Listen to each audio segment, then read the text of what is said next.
Yeah, Turtle WoW was a heavily monetized server, man.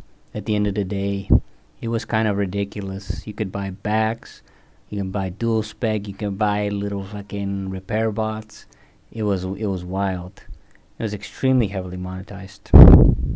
It was Yeah, it was a direct competitor to Blizzard. They were making millions over there. They were printing. And it didn't have to be this heavily monetized, but it was. Because these motherfuckers wanted to make some money. So I think it's pretty justified for Blizzard to go after them. And hey, I'm a Turtle WoW, and I have free 60s on there, so yeah, I'm not too happy about the shutdown. But when you look back, it's kind of crazy how heavily monetized the fucking server was. Oh, but there's no subscription. Ah, sure. Are you gonna run around without a fucking repair bot and like a million fucking cosmetics and shit? Like they were, they could have kept it low key, but they did not.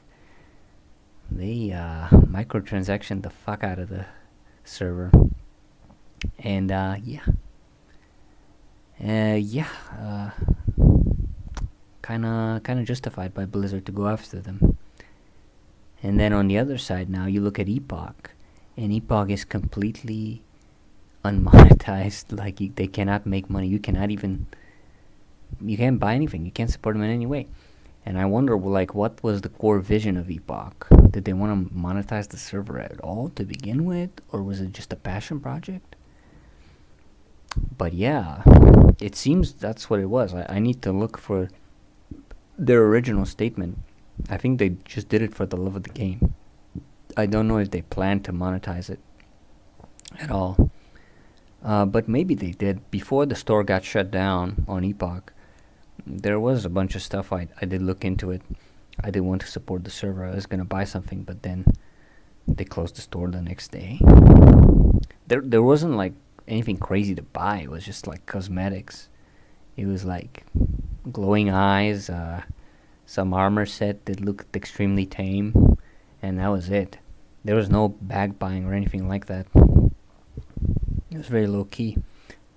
I think Epoch was basically just a passion project, and it didn't want to turn into like a money printing house like Turtle WoW.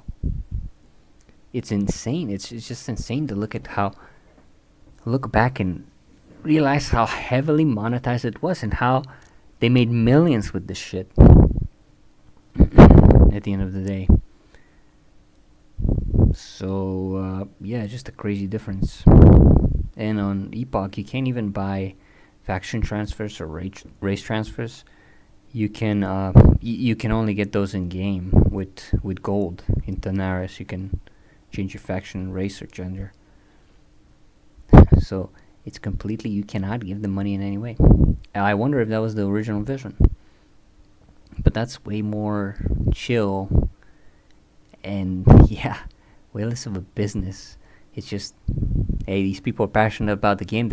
It's like a way better place to come from instead of what Turtle WoW eventually turned into, which was a little fucking business, a rogue business outside of Blizzard. And it's completely justified to get fucked like that. And now there's gonna be Octo WoW or whatever. Yeah, my advice to those guys is, if you really wanna do this for the love of the game, yeah, don't heavily monetize this shit like Turtle WoW did. Okay. Either do something low key or like work off of donations. That would be cool. It would be really cool. I don't know if that's sustainable. Well, you could make it sustainable if you treat this like a passion project. The Epoch devs, I don't really know what they did. Maybe some of them are crypto millionaires that they don't give a fuck about money, and they just did it for the love of the game. But if we don't want another Turtle 2.0 situation, definitely ease up on the monetization. And I think that's generally a better place to come from. To do it out of love for the game and not, yeah, Turtle WoW, it did feel like a product, like a legitimate product at the end of the day.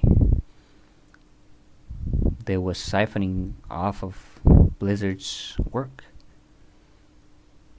But anyway, Epoch is freaking amazing. Love it way more than Turtle. So hop on Gurubashi, guys, and let's duke it out. Alright, peace.